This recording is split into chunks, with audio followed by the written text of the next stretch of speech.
Henry Burris TV is brought to you by Hockey Central Sports Memorabilia, Sylvan Lake, and Supreme Menswear, simply the best. First thing, Mike Lonsborough what stars. the hell is this? Can you show a little more skin on this show? Do you need a Mr. T starter kit? I mean, Christ almighty. Well, I thought this was going on Phil The most TV. interesting man in the world, Henry Burris. There you go. Did you just shave today, too? I always shave. I use Gillette or the Mock. Gillette, the best the man can get. Mike Lonsborough starring in the new hit show, Inch by Inch. It's a long series. Well, welcome to the Henry Burris Show. Obviously, the wheels have fallen off the show a little earlier. That was a 2-minute show you started. As opposed to the 30-second job. I was just swimming in that one. Well, good to see you in a good mood because you were sure in a crappy mood last week after you lost 2 in a row. Extremely ticked off. Yep. But it was good. It's finally good to be back on solid ground. Not to be flying across the entire universe playing ambassador and get our tails kicked. It's good to be home on a regular schedule and be able to play games after we prepare for an entire week. But it was against Saskatchewan. Well, you know, hey. Oh, I'm just kidding you. It's good. A win's is a a win. win. Especially at home. And we're still in first place. Yes, yes. And at home. Yeah. The team you have to watch is the team coming up Saturday. Yes. They are hot. And not a lot of offenses are scoring points against these guys. Yeah, you're right. BC's been playing great football. You know, they found an opportunity to come in here and seek revenge after we beat them earlier in the season out in Vancouver. And, of course, they were all getting pumped up because the opening of BC Place just occurred. They went in there, got a big win against Edmonton. It was a tough-fought battle, but they found ways to make plays, get turnovers, kept Edmonton out of the end zone, which they've done a great job of, as well as against us. And so we got to be on top of our game going into BC Place, you know, being the next team coming in to so-called be sacrificed. How come you can't beat the Lions here and they can't beat you there? I don't know what it is. It's I mean, weird. You know, when two rivals step on the field, anything can happen. I mean, regardless of where it is, because, you know, with all the history of us, you know, and all the guys that once were here and, you know, vice versa, it doesn't matter. I mean, when we go out there now, we're going to be seeking revenge against them. And hopefully we can have the same thing happen in BC Place that did for them here at McMahon Stadium. But when rivals play, anything can happen at any given time. And that offensive line that used to protect you is now out there. Hey, our guys are doing a phenomenal job.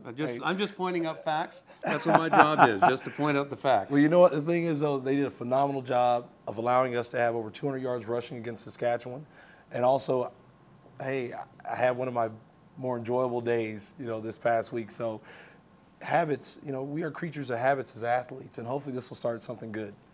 Yeah, because when I phoned him after the loss, what do you want? I'm drinking. I was rehydrating on water, okay? Let's talk about that running game because right now a lot of people want to know what's up because all of a sudden, not all of a sudden, Cornish has had those sparks, you know, and when he's playing behind Joffrey, it's tough to get in there and make your mark. So he finally had his big game, and Coker seems to be an amazing athlete. So let's talk about these two and what you expect from them down the stretch. Well, first thing is first, they're young. Yeah. Young legs, What's fresh that like? legs. I have no idea being a 36-year-old man. I still feel like I've been in 2 seasons right now, but young legs, fresh legs.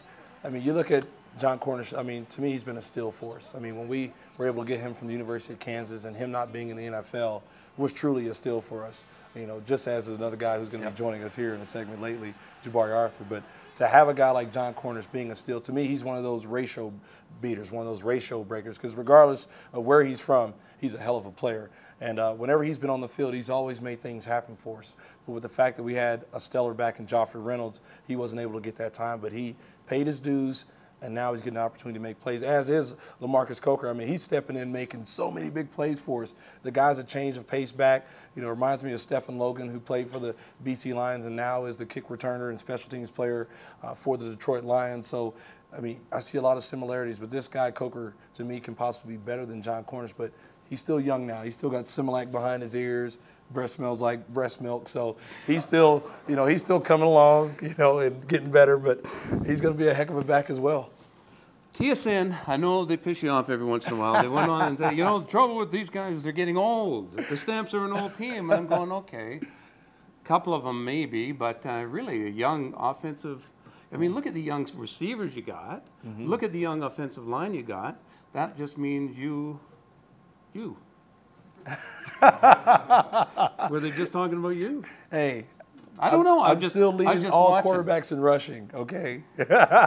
So I'm not that young yet. No, I just kidding. Not that young. But, you know, it's not, you know, it's basically a young team. But really. you're right. We are a young team. And I mean, how much coming and going have we had on the roster of guys being on and off the roster? And finally, we've got a front five now that are stable.